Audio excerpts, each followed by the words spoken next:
ಅಮ್ಮ, ದೊಡ್ಡವ್ರ ಹತ್ರ ಮಾತಾಡಬೇಕು ಅಂದರೆ ನನ್ನ ಕೈ ಕಾಲೆಲ್ಲ ನಡುಗುತ್ತೆ. ನನ್ನ ಬಾಯಿಗೆ ಕಂಟ್ರೋಲೇ ಇರಲ್ಲ.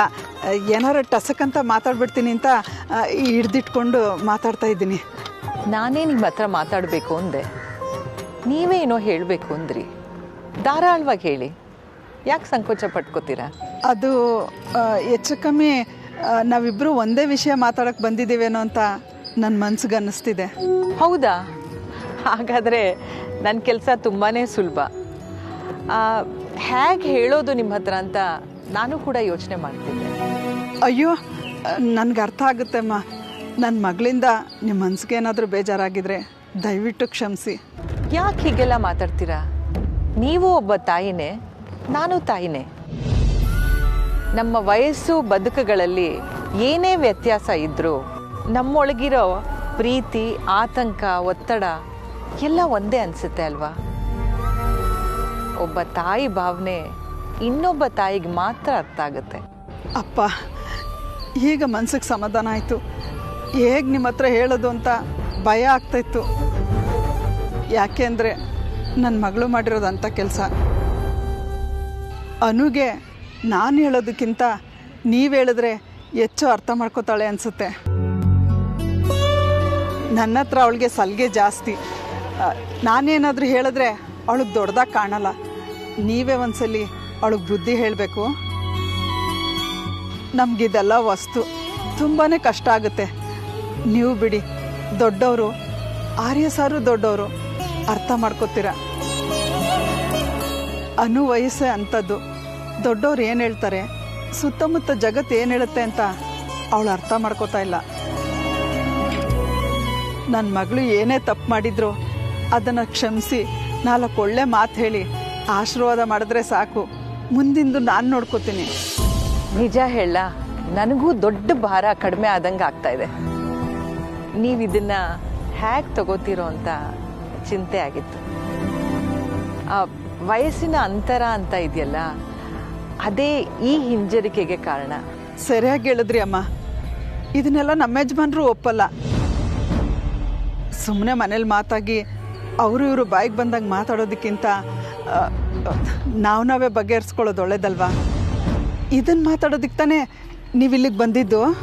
ಇವನ್ನೆಲ್ಲ ನೇರವಾಗಿ ಮಾತಾಡೋದು ತುಂಬಾ ಕಷ್ಟ. ನನಗೂ ಅರ್ಥ ಆಗುತ್ತೆ. ನಾವು ಮಿಡಲ್ ಕ್ಲಾಸ್ ಜನ.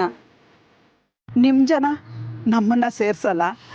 ನಮ್ಮ ಜನ ನಮ್ಮನ್ನು ಬೇರೆಯವರಾಗೇ ನೋಡ್ತಾರೆ. ನಮ್ಮ ಮನೋ ಬದುಕು ಹೇಗೆ ಇದ್ರು ನಮ್ಮ ಸುತ್ತಮುತ್ತ ಇರೋ ಜನರ ಜೊತೆನೇ ಇರಬೇಕಲ್ವಾ? ನೀವು ಹೇಳ್ದಾಗೆ ಒಂದು ತಾಯಿ ನೋವು ಇನ್ನೊಂದು ತಾಯಿಗೆ ಮಾತ್ರ ಗೊತ್ತಾಗೋದು. ಅದಕ್ಕೆ ಹಿಂದೆ ಮುಂದೆ ಯೋಚನೆ ಮಾಡದೆ ಹೇಳ್ತಾ ಇದ್ದೀನಿ. ನಿಮ್ಮ ಮಗನಿಗೆ ನೀವೇ ಒಂದು ಮಾತು ಹೇಳಿದ್ರೆ ಅವ್ರು ಅರ್ಥ ಮಾಡ್ಕೋತಾರೆ ಅನ್ನೋ ನಂಬಿಕೆ ನನಗಿದೆ. ನಾವು ಮಿಡಲ್ ಕ್ಲಾಸ್ ಜನ. ನಿಮ್ಮ ಜನ ನಮ್ಮನ್ನು ಸೇರಿಸಲ್ಲ. ನಮ್ಮ ಜನ ನಮ್ಮನ್ನು ಬೇರೆಯವರಾಗೇ ನೋಡ್ತಾರೆ.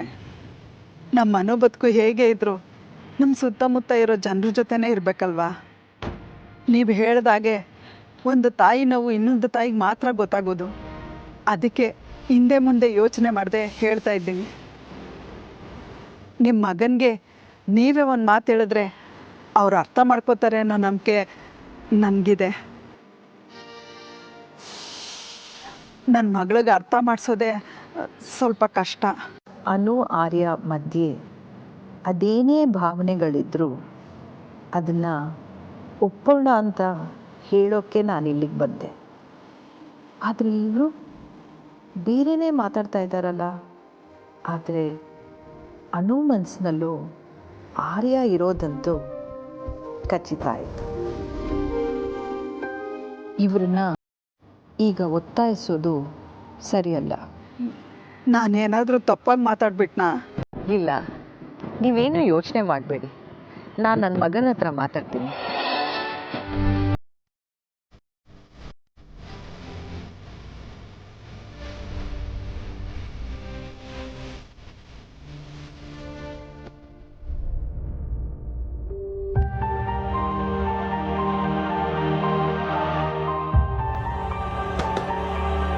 Wow! Amazing! Rajnandri Fabrics is #1. Big round of applause. Congratulations Anu. ಏನೋ ಮಾರ್ಕೆಟಲ್ಲಿ ನಮ್ಮದೇ leading numbers. Anu, you did a great job. You have achieved it. Actually Deepavali ಮತ್ತು ಸಮ್ಮರ್ ಆಫರ್ನ ಕ್ಲಬ್ ಮಾಡಿದ್ರೆ ವರ್ಕೌಟ್ ಆಗಲ್ಲ ಅಂತ ತುಂಬ ಜನ ಹೇಳಿದ್ರು. But I listen to you and it works. Congratulations Anu. Thank you Harsha sir. ನಾನು ಒಬ್ಳೆ ಅಲ್ಲ sir, we did it Harsha sir, we did it. ನೀವಿಲ್ಲ ಅಂದಿದ್ರೆ ನನ್ನ ಕೈಲಿ ಅಷ್ಟು ದೊಡ್ಡ ನಿರ್ಧಾರ ಮಾಡೋದಕ್ಕೆ ಆಗ್ತಾನೆ ಇರಲಿಲ್ಲ. ನಿರ್ಧಾರ ಮಾಡೋ ಎಲ್ಲ ರೈಟ್ಸ್ ನನಗಿದ್ರು ಧೈರ್ಯ ಇರಲಿಲ್ಲ. ಆ ಧೈರ್ಯ ತುಂಬಿದವರು ನೀವು ಸರ್. ನಿನ್ನ ಕೈಲಿ ಮಾಡೋದಕ್ಕಾಗಲ್ಲ ಅಂತ ಎಲ್ಲರೂ ಹೇಳಿದ್ರು, ಆದರೆ ನೀವು ನನಗೆ ನಂಬಿಕೆ ಕೊಟ್ರಿ. Thank you so much sir. Success ನಾನು ಒಬ್ಳದೇ ಅಲ್ಲ ಹರ್ಷ ಸರ್, ನಿಮ್ದು ಕೂಡ. ನೋ ಸಿದ್ಧ, ನಾನು ಬರೀ ಹೇಳಿದ್ದಷ್ಟೇ, ಅದನ್ನು ಎಕ್ಸಿಕ್ಯೂಟ್ ಮಾಡಿದ್ದು ಯಾರು? ನೀನು. ಅನು, ನೆಕ್ಸ್ಟ್ ಇಯರಿಂದ ನಾವು ಇದನ್ನೇ ಫಾಲೋ ಮಾಡೋಣ. Right? You know something Mansi, Anu research strategy ಎಷ್ಟು ಸಿಂಪಲ್ ಆಗಿದೆ ಗೊತ್ತಾ? ಅದರಿಂದನೇ ನಮಗೆ ಪ್ರಾಫಿಟ್ ಬಂದಿರೋದು. Anu, please explain. ಏನಿಲ್ಲ ಮ್ಯಾಮ್, ಹೇಗಿದ್ರು ದೀಪಾವಳಿ ಆಫರ್ಸ್ ಅಂದರೆ ಜನ ಬಟ್ಟೆನ ತಗೊಂಡೇ ತಗೋತಾರೆ. ಅದರಲ್ಲೂ ಮಿಡಲ್ ಕ್ಲಾಸ್ ಜನ ಪ್ರಿಫರ್ ಮಾಡೋದು ಕಾಟನ್ ಬಟ್ಟೆಗಳನ್ನ. ಹಬ್ಬದಲ್ಲಿ ಕಾಟನ್ ಬಟ್ಟೆ ಆಫರ್ ಇದೆ ಅಂತಂದ್ರೆ ಸೇಲ್ಸ್ ಚೆನ್ನಾಗಾಗತ್ತೆ ಅಂತ ಗೆಸ್ ಮಾಡಿದೆ. ವರ್ಕ್ ಆಯ್ತು ma'am. Good, very good Anu. Ma'am, ಈ ಕ್ಲಾಪ್ ಹರ್ಷ ಸರ್ಗೆ ಕೂಡ. ಸೊ ಅನು, ಇನ್ಮೇಲೆ you have all the rights to take independent decisions, ಅಲ್ವಾ Harsha? Ya, of course. So ಈ ಸಂತೋಷಕ್ಕೆ ನಿನಗೆಷ್ಟು ಇನ್ಕ್ರಿಮೆಂಟ್ ಬೇಕು ಅನು? ನಮ್ಮ ಕಂಪ್ನಿ ಕಡೆಯಿಂದ ನಿನಗೇನು ಬೇಕು? ಇದನ್ನು ನಾನು ಯಾಕೆ ಎಲ್ಲರ ಮುಂದೆ ಕೇಳ್ತಿದ್ದೀನಿ ಅಂತಂದರೆ, ನಿನ್ನಿಂದ ಇನ್ಸ್ಪೈರ್ ಆಗಿ ನಿನ್ನನ್ನೇ ಫಾಲೋ ಮಾಡಲಿ ಅಂತ.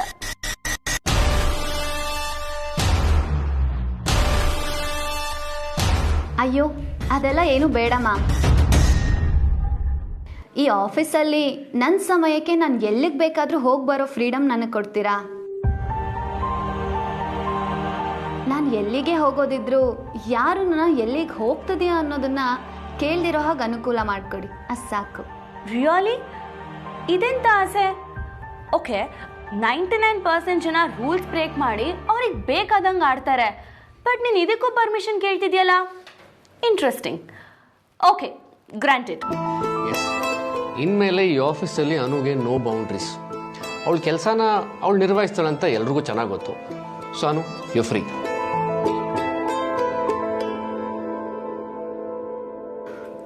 ಹಾಗಾದರೆ ನಾನೀಗ ಹೊರಡಬೇಕು. ಎಲ್ಲಿಗನು? ಎಕ್ಸ್ಕ್ಯೂಸ್ ಮೀ ಮೀರಾ, ಈಗಿನೂ ಅನು ಹೇಳಿದ್ನಲ್ಲ, ನಾನು ಎಲ್ಲಿ ಹೋಗ್ತೀನಿ ಎಲ್ಲಿ ಬರ್ತೀನಿ ಅಂತ ಯಾರು ಕೇಳಬಾರ್ದು ಅಂತ. ಈ ರೈಟ್ಸ್ನ ಹರ್ಷವರ್ಧನ್ ಅವರು ಅನುಗೆ ಕೊಟ್ಟಿದ್ದಾರೆ. So no one can question her. You can leave Anu. Thank you ma'am.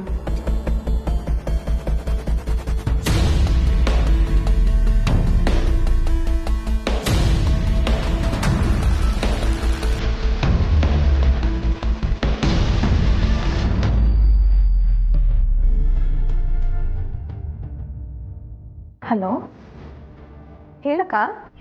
Poorni, ನನ್ನ ಅದೃಷ್ಟ ಕಣೆ. ಇವತ್ತು ದೇವಸ್ಥಾನದಲ್ಲಿ RS ಅವ್ರ ಅಮ್ಮ ಸಿಕ್ಕಿದ್ರು. ಹೌದಾ? ಅವರು ನನ್ನ ನೋಡ್ಬೇಕು ಅಂತ ಅನ್ಕೊಂಡಿದ್ರಂತೆ. ಅಯ್ಯೋ, ಮುಂದೇನಾಯ್ತು ಹೇಳಕ್ಕ, ಟೆನ್ಷನ್ ಕೊಡಬೇಡ. ಅಯ್ಯೋ, ಟೆನ್ಷನ್ ಏನೂ ಇಲ್ಲ, ಅವ್ರಿಗೆ ಹೇಳ್ಬಿಟ್ಟೆ ಪೂರ್ಣಿ. ಹೇಳ್ಬಿಟ್ಯಾ?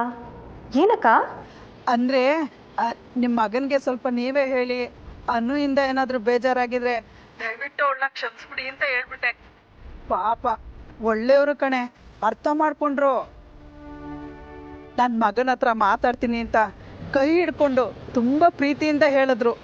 ಏನಕ್ಕ ಹೇಳ್ತಿದ್ಯಾ? ನಿಜವಾಗ್ಲೂ ದೊಡ್ಡವರಲ್ವಾ, ಇಷ್ಟು ಹೇಳಿದ್ರೆ ಸಾಕು, ಎಲ್ಲ ಅರ್ಥ ಮಾಡ್ಕೊಂಡ್ಬಿಡ್ತಾರೆ. ಅಬ್ಬಾ, ಬೆಟ್ಟದಂಥ ಸಮಸ್ಯೆನ ಸುಲಭವಾಗಿ ಬಗೆಹರಿಸ್ಬಿಟ್ಟಿಲ್ಲಕ್ಕ. ಸದ್ಯ ಭಾವ ಇದನ್ನ ತಲೆಗೆ ಹಚ್ಕೊಳ್ಳೋದು, ಒಂದು ಇನ್ನೊಂದು ಆಗೋದು, ಇದ್ಯಾವ ಸಮಸ್ಯೆನೂ ಇಲ್ಲ. ನನಗೂ ಅದೇ ಭಯ ಆಗಿತ್ತು ಅಕ್ಕ. ಮೊನ್ನೆ ಅಷ್ಟೇ ಪೇಪರಲ್ಲಿ ಓದ್ದೆ ಇದೇ ವಿಷಯ. ಹುಡುಗನ ವಯಸ್ಸು ಜಾಸ್ತಿ ಆಯ್ತು ಅಂತ ಅಪ್ಪ ಮದುವೆಗೆ ಒಪ್ಪಿರ್ಲಿಲ್ವಂತೆ. ಆದ್ರೆ ಮಗಳು ಅವನನ್ನೇ ಮದುವೆ ಆಗ್ತೀನಿ ಅಂತ ಹಠ ಹಿಡಿದಿದ್ದಾಳೆ. ಮದುವೆ ಮಂಟಪದವರೆಗೂ ಹೋಗಿದೆ. ಈ ಅಪ್ಪ ಅಲ್ಲಿಗೆ ಹೋಗಿ ಆತ್ಮಹತ್ಯೆ ಮಾಡ್ಕೋತೀನಿ ಅಂತ ಹೆದರ್ಸೋದಾ? ಅಪ್ಪ ಅದನ್ನು ಓದ್ತಾ ಎಷ್ಟು ಟೆನ್ಷನ್ ಆಯ್ತು ಗೊತ್ತಾ ಅಕ್ಕ ನನಗೆ. ಅಯ್ಯೋ ಅಯ್ಯೋ ಅಯ್ಯೋ ಬಿಡ್ತು ಅನ್ನೆ. ನೋಡು, ಸುಬ್ಬುಗೆ ಇಂಥ ಪರಿಸ್ಥಿತಿ ಬರಲ್ಲ. ನೀನು ಏನೇನೋ ಹೇಳಿ ನನ್ನ ತಲೆ ಕೆಡಿಸ್ಬೇಡ. ನಡೆದಿದ್ದನ್ನ ಹೇಳಿದೆ ಅಕ್ಕ, ಈಗೆಲ್ಲ ಸರಿ ಹೋಯ್ತಲ್ಲ, ಬಿಡು. ಹೌದು ಕಣೆ, ಇತ್ತೀಚೆಗೆ ಅನುನು ಆರ್ಯ ಸರ್ ಹತ್ರ ಅಷ್ಟು ಮಾತಾಡ್ತಿಲ್ಲ. ಫೋನು ಕಡಿಮೆ ಆಗ್ಬಿಟ್ಟಿದೆ. ನನಗೆ ಗೊತ್ತಿಲ್ಲ, ಸಾರೇ ಫೋನ್ ಮಾಡ್ತಾ ಇಲ್ಲ ಅಂತ ಅಂತು. ಅವ್ರ ಸುದ್ದಿನೇ ಜಾಸ್ತಿ ಎತ್ತುತ್ತಾ ಇಲ್ಲ. ಇನ್ನೇಗೂ ಶಾರದಮ್ಮ ಆರ್ಯ ಸರ್ ಹತ್ರ ಮಾತಾಡ್ತಾರೆ. ಇನ್ಯಾವ ತೊಂದರೆನೂ ಇರೋದಿಲ್ಲ. ಹೌದು, ಅವರು ನಿನ್ನ ನೋಡ್ಬೇಕು ಅಂತ ಅನ್ಕೊಂಡಿದ್ರು ಅಂತ ಹೇಳಿದ್ಯಲ್ಲ, ಅದ್ಯಾಕೆ? ಇನ್ಯಾಕೆ, ನಿಮ್ಮ ಮಗಳಿಗೆ ಸ್ವಲ್ಪ ಬುದ್ಧಿ ಹೇಳಿ ಅಂತ ಹೇಳೋದಿಕ್ಕೆ. ದೊಡ್ಡವರು ಕಣೆ, ಹಾಗೆಲ್ಲ ನೇರವಾಗಿ ಹೇಳಲ್ಲ, ನಾವೇ ಅರ್ಥ ಮಾಡ್ಕೋಬೇಕು. ಒಂದ್ ಮಟ್ಟಕ್ಕೆ ನಮ್ಮ ಮನುವಿಂದನೇ ತಪ್ಪಾಗಿರೋದು. ಇವಳೇ ಆರ್ಯ ಸಾರು ಅಂತ ಹೋಗಿ ಹೀಗೆಲ್ಲ ಆಗಿರೋದು. ಅದರಲ್ಲಿ ನಮ್ದು ತಪ್ಪಿದೆ ಬಿಡು. ತೀರಾ ಹಚ್ಕೊಂಡ್ರೆ ಹೀಗೇನೆ. ಸದ್ಯಕ್ಕೆ ಎಲ್ಲ ಒಳ್ಳೆ ರೀತಿಯಲ್ಲೇ ಮುಗೀತಲ್ಲ, ನೆಮ್ಮದಿಯಾಗೆ ಉಸಿರಾಡೋಗಾಯ್ತು ಬಿಡು. ಅಪ್ಪ, ನನಗೂ ಈಗ ಸಮಾಧಾನ ಆಯ್ತು ಅಕ್ಕ. ಸರಿ ಅಕ್ಕ, ಬಾಯ್. ಹಾ,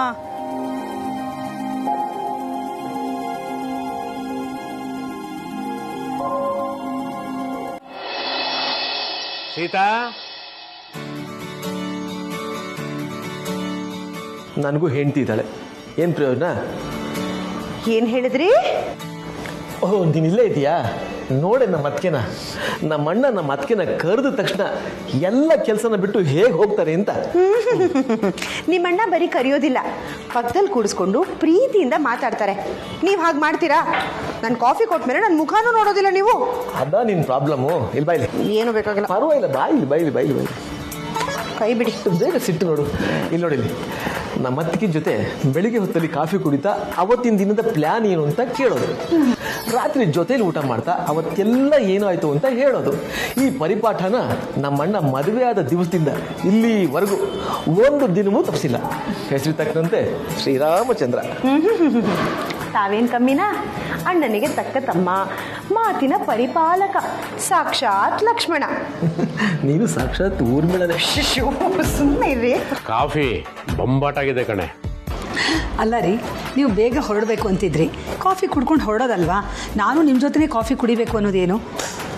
ನೋಡೆ ಸೀತಾ, ಹೆಂಡತಿ ಜೊತೆಯಲ್ಲಿ ಕುಡಿಯೋವಾಗ ಸಿಗುವಷ್ಟು ಸಂತೋಷ ಬೇರೆ ಯಾವಾಗಲೂ ಸಿಗೋದಿಲ್ಲ ಕಣೆ. ಒಪ್ಕೋತೀನಿ, ಆದರೆ ಫಾರ್ಮ್ ಹೌಸಿಗೆ ಬಂದಾಗ ಕೆಲವು ಸತಿ ಸಂಪ್ರದಾಯ ತಪ್ಪಿದ್ರೆ ನಡೆಯತ್ತಲ್ವಾ? ಈ busiest man got time for everything.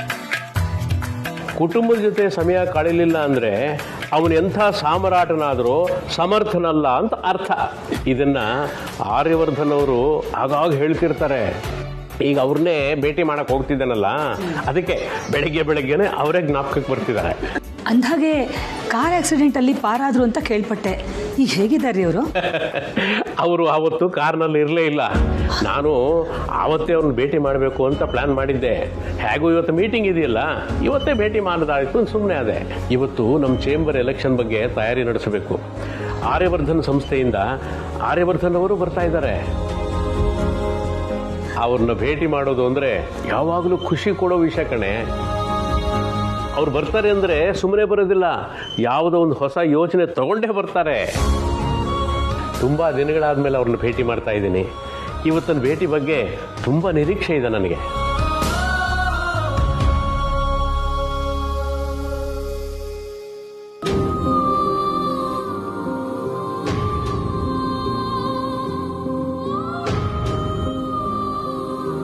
ಅದು ಎಷ್ಟೇ ನೀರು ಹಾಕಿದ್ರು ಈ ಸೀಸನಲ್ಲಿ ಮಲ್ಲಿಗೆ ಅರಳಲ್ಲ ಸರ್. ಏನಾಗಿದೆ ಸರ್ ನಿಮಗೆ? ಏನಾದರೂ ಪರೀಕ್ಷೆ ಮಾಡ್ತಿದ್ದೀರಾ ನನ್ನ? ಸಡನ್ ಆಗಿ ಏನಾಯ್ತು ಸರ್ ನಿಮಗೆ? ನನಗೆ ಉತ್ತರ ಕೊಡಿ. ಪ್ರಶ್ನೆ ಕೇಳೋ ಅಂತ ಎಲ್ಲ ಹಕ್ಕು ನನಗಿದೆ, ಅದಕ್ಕೆ ಉತ್ತರ ಕೊಡಬೇಕಾದಂಥ ಜವಾಬ್ದಾರಿನೂ ನಿಮಗಿದೆ. ಅದಕ್ಕೆ ಇದೇ ಸಾಕ್ಷಿ.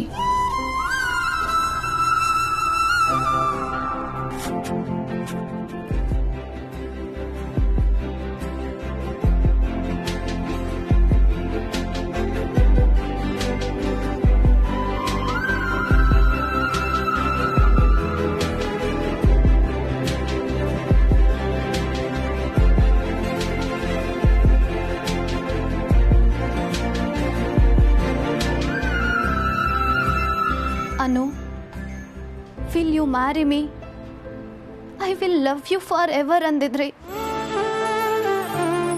ನೀನಿಲ್ದೆ ನಾನು ಅಪೂರ್ಣ ಅಂದಿದ್ರಿ.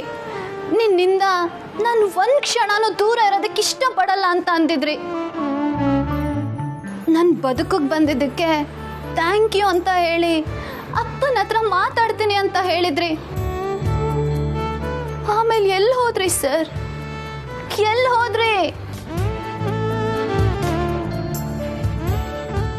ಈಗ ನಿನ್ನ ಹತ್ರ ತುಂಬಾ ಪ್ರಶ್ನೆಗಳಿದ್ದಾವೆ ಅಂತ ನನಗೆ ಗೊತ್ತು.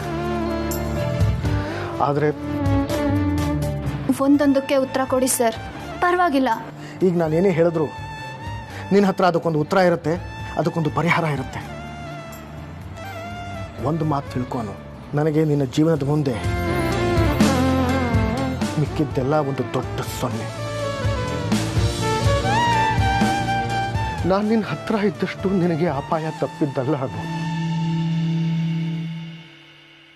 ಇದನ್ನು ನಾನು ಸರಿಯಾಗಿ ಅರ್ಥ ಮಾಡ್ಕೋಬೇಕಿತ್ತು, ನಿನಗೂ ಅರ್ಥ ಮಾಡಿಸ್ಲೇಬೇಕಿತ್ತು. ಮೊದಲೇ ಅಂದರೆ ಯಾವಾಗ ಸರ್? ನನ್ನ ಪಕ್ಕ ಆಟೋದಲ್ಲಿ ಕೂರೋದಕ್ಕೂ ಮೊದಲ, ಅಥವಾ ನನಗೆ ಕೆಲಸ ಕೊಡೋದಕ್ಕೂ ಮೊದಲ? ಐ ಲವ್ ಯು ಅನ್ನೋ ಅಂತ ನಾನು ನಿದ್ದೆ ಹೋದಾಗ ಹೇಳಿದ್ರಲ್ಲ, ಅದಕ್ಕೂ ಮೊದಲ? I love you. ಅಥವಾ ಈ ರಿಂಗ್ ತೊಡ್ಸಿದ್ರಲ್ಲ, ಅದಕ್ಕೂ ಮೊದಲ?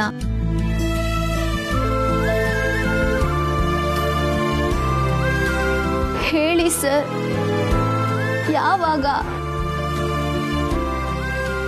ನಾವು 1 ವರ್ಷ ಕಾದು ಒಪ್ಕೊಂಡಿರೋ ಈ ಸಂಬಂಧನ ಒಂದು ಫೋನ್ ಕಾಲಲ್ಲಿ ಏನೋ ಹೇಳ್ದೆ ಮುಗಿಸ್ಬಿಡ್ತೀನಿ ಅನ್ಕೊಂಡ್ರ ಸರ್ ನೀವು? ಅದ್ಯಾವತ್ತೂ ಸಾಧ್ಯ ಇಲ್ಲ ಸರ್. ನಾನ್ ನಿಮ್ಮನ್ನ ಯಾವತ್ತೂ ಬಿಟ್ಕೊಡಲ್ಲ. ಏನ್ ಹಾಗೆ ನೋಡ್ತಿದ್ದೀರಾ ಸರ್? ಹುಡುಗರ್ಗಾದ್ರೆ ಮಾತ್ರ ಟ್ರೂ ಲವ್ವಾ? ಹುಡುಗಿರು ಕಣ್ಣೀರ್ ಹಾಕ್ತಾ ಅಳ್ತಾ ಕುತ್ಕೋಬೇಕಾ ಸರ್? ಯಾವ ವಿಷಯದಲ್ಲಿ ಬೇಕಾದ್ರೂ ಬಿಟ್ಕೊಡ್ತೀನಿ ಸರ್, ಆದ್ರೆ ನಿಮ್ ವಿಷಯದಲ್ಲಿ ಆಗಲ್ಲ. ಯಾಕೆ ಹೀಗೆ ಮಾತಾಡ್ತಿದ್ಯಾನು? ನನಗೆ ನಿನ್ನನ್ನು ಕಳ್ಕೊಳ್ಳೋಕೆ ಇಷ್ಟ ಇಲ್ಲ. ನೀನು ಬದುಕಬೇಕು, ಸುಖವಾಗಿ ಬದುಕಬೇಕು. ನನ್ನ ಇತಿಹಾಸದ ಯಾವುದೇ ನೆರಳು ನಿನ್ನನ್ನು ಕಾಡಬಾರ್ದನು. ಈಗ ನಾನು ನಿಮ್ ಇತಿಹಾಸದ ಒಂದು ಪಾಕನೇ ಅಲ್ವಾ ಸರ್? ನೀವು ನನ್ನಿಂದ ದೂರ ಹೋದ್ರೆ ನಾನು ಸುಖವಾಗಿರ್ತೀನಿ ಅಂತ ಅದ್ ಹೇಗೆ ಅನ್ಕೋತೀರಾ ಸರ್ ನೀವು? ನಿನ್ನ ಹತ್ರ ಇದ್ದಷ್ಟು ನಿನಗೆ ಅಪಾಯ, ಅರ್ಥ ಮಾಡ್ಕೋ. ಅದೇನೇ ಅಪಾಯ ಇರ್ಲಿ ಸರ್, ನೀವ್ ಹೀಗೆ ನನ್ನಿಂದ ದೂರ ಇರೋದನ್ನ ನಾನು ಒಪ್ಪಲ್ಲ.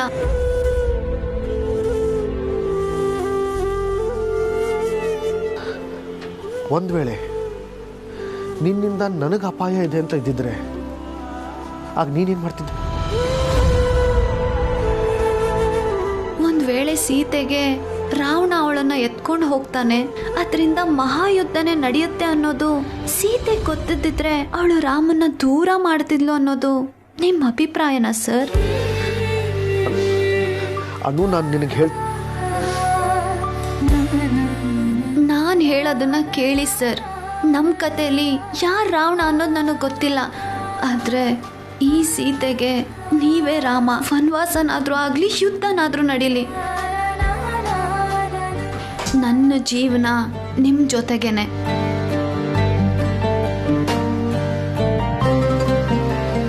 ನನ್ ಸ್ವಾರ್ಥಿನೇ ಸರ್. ಈ ವಿಷಯದಲ್ಲಿ ನಾನು ಸ್ವಾರ್ಥಿ ಆಗಿರೋದಕ್ಕೆ ಇಷ್ಟಪಡ್ತೀನಿ. ಒಂದ್ ವೇಳೆ ನನ್ನಿಂದ ನಿಮ್ ಜೀವಕ್ಕೆ ಅಪಾಯ ಇದೆ ಅಂತ ಗೊತ್ತಾದ್ರೂ ನಾನು ಅದನ್ನ ನಿಮ್ ಜೊತೆಲೇ ಇದ್ದು ಎದುರಿಸ್ತೀನಿ ಸರ್. ನೀವು ಅನುಭವಿಸ್ತಿರೋ ಈ ಭಯ ಯಾವುದು ನಿಮ್ಮೊಳಗಿಂದ ಅಲ್ಲ ಸರ್, ಯಾರೋ ಬಲವಂತವಾಗಿ ನಿಮ್ಮ ತಲೆಗೆ ತುಂಬಿದ್ದಾರೆ. ನನ್ನ ಆರ್ಯ ಸರ್ ಏನು ಅನ್ನೋದು ನನಗೆ ಚೆನ್ನಾಗಿ ಗೊತ್ತು. ನನ್ನ ಆರ್ಯ ಸರ್ ಅಷ್ಟು ಸುಲಭವಾಗಿ ನಂಬಿಕೆನ ಬಿಟ್ಕೊಡೋರಲ್ಲ. ದಯವಿಟ್ಟು ಸರ್ ಆ ಭಯದಿಂದ ಹೊರಗೆ ಬನ್ನಿ. ನಾನು ನಿಮ್ಮಿಂದ ದೂರ ಆದರೆ ಖುಷಿಯಾಗಿರ್ತೀನಿ ಅಂತ ನೀವು ಅನ್ಕೊಂಡಿದ್ರೆ ಅದು ಶುದ್ಧ ಸುಳ್ಳು ಸರ್. ನೀವು ನನ್ನಿಂದ ದೂರ ಹೋದ್ರೆ ನನ್ನ ಜೀವನ ಹೇಗಿರ್ಬೋದು ಅನ್ನೋ ಯೋಚನೆ ಇದೆಯಾ ನಿಮಗೆ? ನಮ್ಮ ಅಪ್ಪ ಅಮ್ಮನ ಪ್ರಕಾರ ಯಾರು ಒಳ್ಳೆ ಹುಡುಗನೋ ಅವನನ್ನ ತಂದು ನನಗೆ ಕಟ್ತಾರೆ. ನನಗೆ ಅವನ ಇಷ್ಟನೋ ಇಲ್ವೋ ಅದು ಅದ್ಯಾವುದೂ ಮ್ಯಾಟ್ರ್ ಆಗಲ್ಲ. ಹೋಗ್ತಾ ಹೋಗ್ತಾ ಸರಿ ಹೋಗುತ್ತೆ. ಕತ್ತು ಬಗ್ಸು ಅಂತ ಹೇಳಿ 3 ಗಂಟೆ ಹಾಕಿಸ್ತಾರೆ. ಅವನು ನನ್ನನ್ನು ಅರ್ಥ ಮಾಡ್ಕೋತಾನೋ ಇಲ್ವೋ ಪರವಾಗಿಲ್ಲ, ಲೋಕದ ಕಣ್ಣಿಗೆ ಒಳ್ಳೆಯವನಾಗಿದ್ರೆ ಮುಗೀತು. ಸುಮಾರಾದಂಥ ಕೆಲಸ, ಒಂದಷ್ಟು ದುಡಿಮೆ, ಸಂಬಳ, ಇನ್ನು ಮನೆ ಇದ್ರಂತೂ ಮುಗ್ದೇ ಹೋಯ್ತು. ನಾನು ಸುಖವಾಗಿರಲೇಬೇಕು, ನನಗೆ ಯಾವ ತೊಂದರೆಗಳು ಇರೋದೇ ಇಲ್ಲ ಅಂತ ಅವರವರೇ ನಿರ್ಧಾರ ಮಾಡ್ಕೊಂಡ್ಬಿಡ್ತಾರೆ. ಹೇಗೂ ನನಗೆ ನೀವು ಕೊಟ್ಟಿರೋ ಕೆಲಸ ಇದೆಯಲ್ಲ, ನಾನು ಕೆಲಸ ಮಾಡ್ತೀನಿ, ಮನೇನೂ ನೋಡ್ಕೋತೀನಿ. ಒಂದು ವೇಳೆ ಅವನೇನಾದರೂ ನೀನು ಯಾಕೆ ಕೆಲ್ಸಕ್ಕೆ ಹೋಗ್ತೀಯಾ, ಮನೇಲೇ ಇರು ಅಂತಂದರೆ ಏನು ಮಾಡೋಕ್ಕಾಗುತ್ತೆ? ಮನೇಲೇ ಇರ್ತೀನಿ. ಅವನಿಗೆ ಬೇಕಾದಷ್ಟು ಮಕ್ಕಳನ್ನ ಹೆತ್ತು ಪ್ರತಿ ಮಗುಗೂ ಹೆಸರಿಡುವಾಗ ನನಗಿಷ್ಟವಾದ ಹೆಸರನ್ನ ಇಟ್ಟರೆ ಎಲ್ಲಿ ಯಾರಾದರೂ ತಪ್ಪು ತಿಳ್ಕೊತಾರೋ ಅಂತ ಆ ಆಸೆನ ಹಾಗೆ ಮುಚ್ಚಿಟ್ಕೋತೀನಿ. ಪ್ರತಿದಿನ ಅವನ ಹೆಸರನ್ನ ತಾಳಿನ ಕುತ್ತಿಗೆಯಲ್ಲಿ ಕಟ್ಕೊಂಡು ನಿಮ್ಮನ್ನು ಮನಸ್ಸಲ್ಲಿ ನೆನೆಸ್ಕೊಂಡು ಆಗಾಗ ನಿಮ್ಮ ಮುಂದೆ ನಕ್ಕಾಗಿ ನಟಿಸ್ತಾ ದಿನ ದಿನ ಸತ್ತು ಸುಖವಾಗಿ ಬದುಕ್ತೀನಿ. ಆಗಾಗ ವಾಟ್ಸಪ್ DPಲಿ ಫ್ಯಾಮಿಲಿ ಜೊತೆ ಹೊಸ ಹೊಸ ಫೋಟೋನ ಹಾಕ್ತೀನಿ. ನಿಮಗೆ ಹಬ್ಬದ ಶುಭಾಶಯ, ಹ್ಯಾಪಿ ನ್ಯೂ ಇಯರ್ ಮೆಸೇಜ್ಗಳನ್ನ ಫಾರ್ವರ್ಡ್ ಮಾಡ್ತೀನಿ. ನಾನು ನಗೋದನ್ನೇ ಮರೆತರು ನಾನು ಸುಖವಾಗಿದ್ದೀನಿ ಅಂತ ನೀವು ಅನ್ಕೋಬೋದು. ನನ್ನ ಸುಖವಾದ ಬದುಕನ್ನ ನೀವು ನೋಡ್ತಾ ಖುಷಿ ಪಡ್ಬೋದು. ನ್ಯೂ ಇಯರ್ ಡೈರಿ ಕೊನೆ ಪೇಜಲ್ಲಿ ಅನು ಸಿರಿಮನೆ ಅನ್ನೋ ಹೆಸರನ್ನ ಅನು ಆರ್ಯವರ್ಧನ್ ಅಂತ ಕಲರ್ ಪೆನ್ಸಿಲಲ್ಲಿ ಬರ್ತಿಟ್ಟಿದ್ದೀನಿ. ಅದನ್ನ ಹರಿದು ಯಾರಿಗೂ ಕಾಣ್ ಹಾಗೆ ಬಿಸಾಕ್ತೀನಿ. ಸಾಕನು, ಸಾಕು ಮಾಡು, ನನ್ನನ್ನು ಕೊಲ್ಬೇಡ. ನನ್ನಿಂದ ಕೇಳೋಕ್ಕಾಗ್ತಿಲ್ಲ ಅನು. ನಿಮ್ಮ ಈ ಮೌನನೂ ಅಷ್ಟೇ ಸರ್, ನನ್ನನ್ನು ಕೊಲ್ತಿದೆ.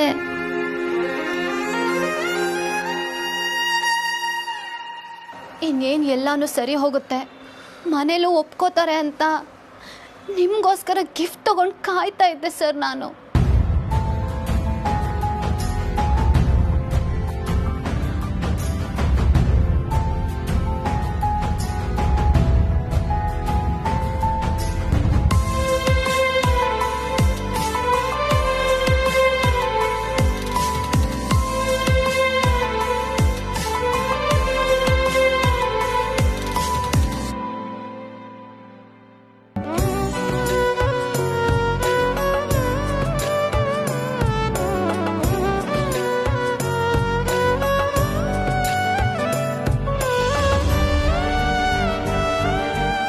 ಸದ್ದಲ್ಲಿ ನಮ್ಮ ನಗು ತುಂಬಿರುತ್ತೆ ಅಂತ ನಾನು ಆಸೆ ಪಟ್ಟೆ.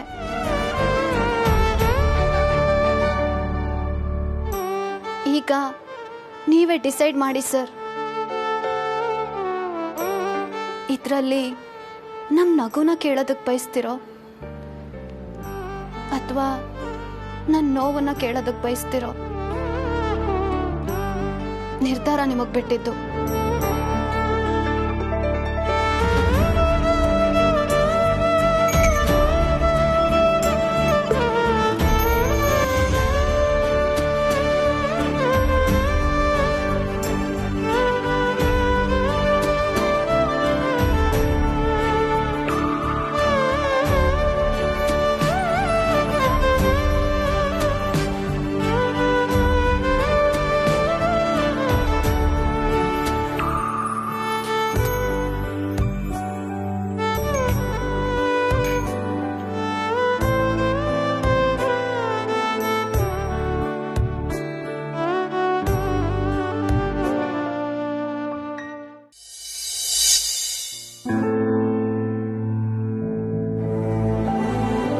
ಅಣ್ಣ, ಚೇಂಬರ್ ಎಲೆಕ್ಷನ್ ಯಾವಾಗ? ಆ ಮೀಟಿಂಗ್ ಹೈಲೈಟ್ಸ್ ಏನು ಅಂತ ನೀನು ನನಗೆ ಹೇಳಲೇ ಇಲ್ಲ. ಏನು ಹೇಳಬೇಕು ಅಂತ ಗೊತ್ತಾಗ್ತಾ ಇಲ್ಲ ಲಕ್ಷ್ಮಣ, ಅದಕ್ಕೆ ಯೋಚನೆ ಮಾಡ್ತಾ ಇದ್ದೀನಿ. ಯಾಕಣ್ಣ? ಎಲೆಕ್ಷನ್ ನಡೀತಾ ಇಲ್ಲ, ಅಧ್ಯಕ್ಷನನ್ನಾಗಿ ನನ್ನೇ ಆಯ್ಕೆ ಮಾಡ್ತಿದ್ದಾರೆ. Wow, great. ಆದರೆ ಇದು ಖುಷಿ ಪಡೋ ವಿಷಯ ಅಲ್ಲ ಲಕ್ಷ್ಮಣ. ಆಯ್ಕೆ ಅಂದಮೇಲೆ ಅದರಲ್ಲಿ ಎಲ್ಲರೂ ಒಪ್ಪಿಗೆನೂ ಇರಬೇಕಲ್ವಾ? ಆದರೆ ಚೇಂಬರ್ ಮೀಟಿಂಗ್ಗೆ ಆರ್ಯವರ್ಧನ್ ಬರಲೇ ಇಲ್ಲ. ಇಷ್ಟು ವರ್ಷದಲ್ಲಿ ಅವ್ರ ಮೀಟಿಂಗ್ ಬರ್ತಾ ಇರೋದು ಇದೇ ಮೊದಲನೇ ಸಾರಿ. ಆದರೆ ಕಾರಣ ಏನು ಅಂತ ಏನಾದರೂ ಏನೋ ಗೊತ್ತಾಗ್ತಾ ಇಲ್ಲಪ್ಪ. ಈ ಚೇಂಬರ್ನ ಶುರು ಮಾಡಿದರೆ ಆರ್ಯವರ್ಧನವರು, ಅವರಿಲ್ಲದೆ ಇದನ್ನು ಮುಂದುವರಿಸೋದು ನನಗೆ ಯಾಕೋ ಇಷ್ಟ ಆಗ್ತಾ ಇಲ್ಲ. ಪರಿಸ್ಥಿತಿನೇ ಹಾಗಾಗ್ಬಿಟ್ಟಿದೆ.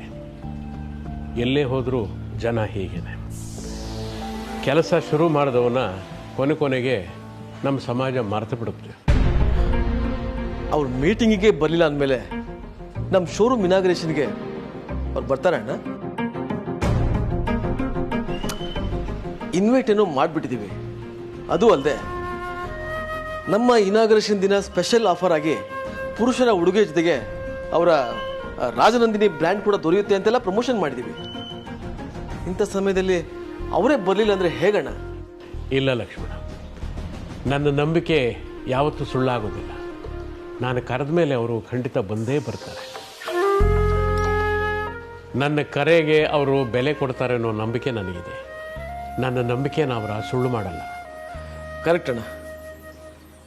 ನೀನು ಕರೆದಿದ್ಯಾ ಅಂದಮೇಲೆ ಅವ್ರು ಬರ್ದಿರೋಕ್ಕೆ ಸಾಧ್ಯನೇ ಇಲ್ಲ. ಅವ್ರು ಬಂದೇ ಬರ್ತಾರೆ ಅಂತ ನಾನು ಕೂಡ ನಂಬಿದ್ದೀನಿ.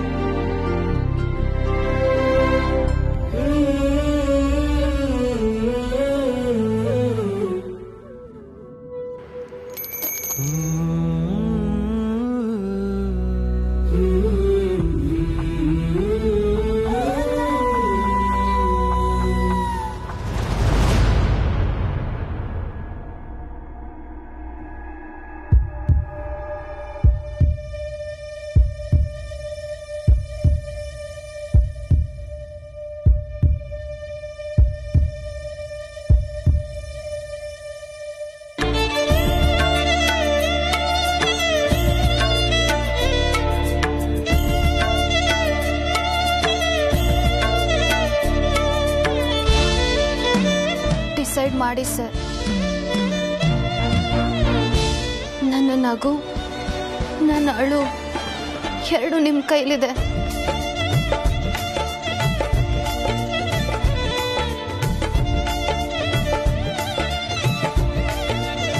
ಅನ್ನು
ಅನು, ಯಾವಾಗ ಬಂದೆ? ಸ್ವಲ್ಪ ತಾಯ್ತಮ್ಮ. ಏನಾಯ್ತು ಅನು? ಆಫೀಸ್ ಕೆಲಸದ ಮೇಲೆ ಬಂದ್ಯಾ? ಹಾಂ ಅಮ್ಮ, ಮುಗೀತು, ಈಗ ಹೊರಟೆ. ಅಷ್ಟು ಬೇಗ ಹೊರಟಿಯಾ? ಇರು ಮಂದ, ಸ್ವಲ್ಪ ಟೀ ಮಾಡು. ಇಲ್ಲ ಅಮ್ಮ, ನಾನು ಬರ್ತೀನಿ, ನಂಗೆ ಟೈಮ್ ಆಯಿತು.